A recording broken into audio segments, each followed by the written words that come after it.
Carly. Well, a mystery object in space flew by Earth, and local NASA ambassador Danielle Jones is live from her mom's kitchen there because the internet really works very well there. So good to see you. How you doing? I feel like I have to defend myself. People think I live here, and I don't. I own my own home. Right, I get that. My internet is bad. Well, you shared with us a couple of weeks ago that you were in your mom's kitchen, so we're just letting people know. Tell all the secrets. All right. So anyway, let's talk about this object. What is it? Okay, so back in September, we noticed that something was hurtling towards the Earth, as is in 2020. It just seemed kind of appropriate. Right.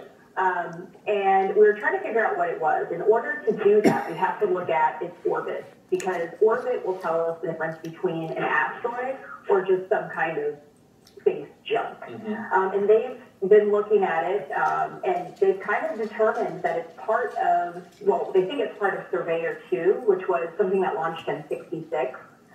And most of it crashed on the moon, but its rocket boosters kept going. And they think that somehow it locked into orbit.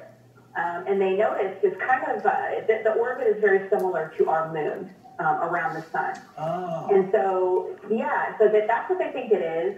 It's not dangerous. It's just kind of, the idea is kind of It's just space junk, right? Yeah, just space junk. Asteroids have a elongated and tilted orbit, and this had a regular locked orbit. And it's going to stay in orbit until it's going to go out of our vision for a while, but until March 2021, then it's going to go behind the sun.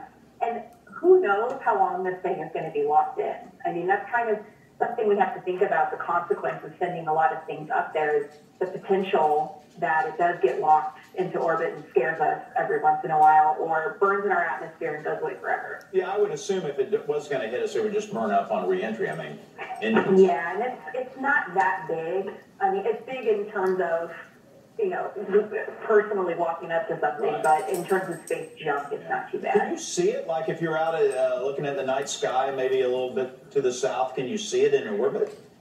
You need a telescope, not an expensive one. And actually, in fact, I'll be back next week to talk about some science gifts for kids for Christmas, and we'll talk a little bit about kind of inexpensive telescopes. But yeah, as long as you have that, but also NASA and a bunch of independent organizations have online telescopes that you can tune into anytime you want, and they are tracked on this object. Hey, is Mom cooking you breakfast? Anything for breakfast? I'll ask her. Ask her. She making biscuits and gravy? She's nodding.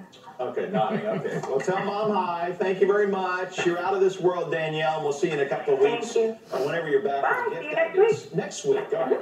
And please follow Danielle's Instagram page. She's got a lot of cool stuff there. KC's NASA lady. She also speaks to schools and old folks' homes. She loves to educate people no matter what age. All right? Kim.